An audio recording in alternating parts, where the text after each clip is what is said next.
हम गुंजन चौधरी एकटा भोला बाबा के नचारी गीत प्रस्तुत करऽ जाइ छी। ए गीत के रचना केने छथिन कल्याणी जी। तो अहाँ सब सुनल जाओ। सखिया तीन टांग पर नाचत देखलौं बसहा के, ओई पर बैसल बतहा के ना। सखिया तीन टांग पर नाचत देखलौं बसहा के, ओई पर बैसल बतहा के ना।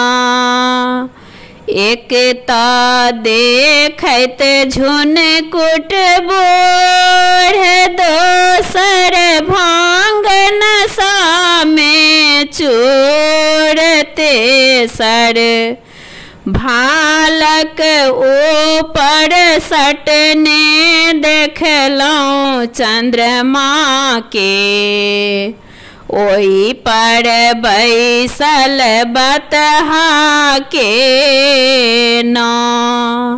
सखिया तीन टांग पर नाचत देखलौं बसहा के, ओई पर बैसल बतहा के ना।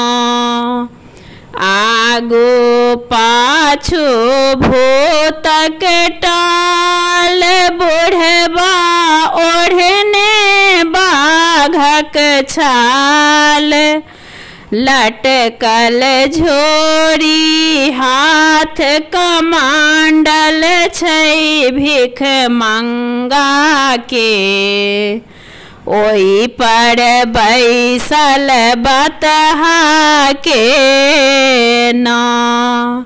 सखिया तीन टांग पर नाचत देखलौं बसहा के, ओई पर बैसल बतहा के ना।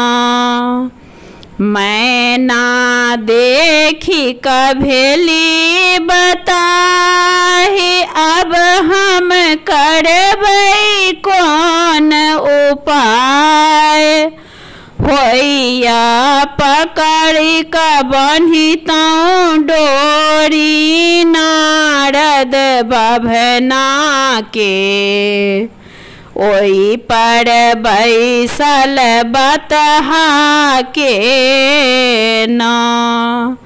सखिया तीन टांग पर नाचत देखलौं बसहा के, ओई पर बैसल बतहा के ना। कहथी कल्याणी धरुन धीर, माय मनाइन मन करु थीर।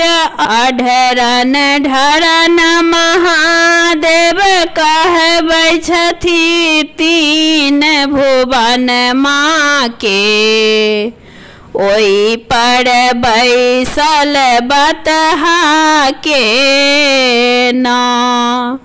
सखिया तीन टांग पर नाचत देखलौं बसहा के, ओई पर बैसल बतहा के ना।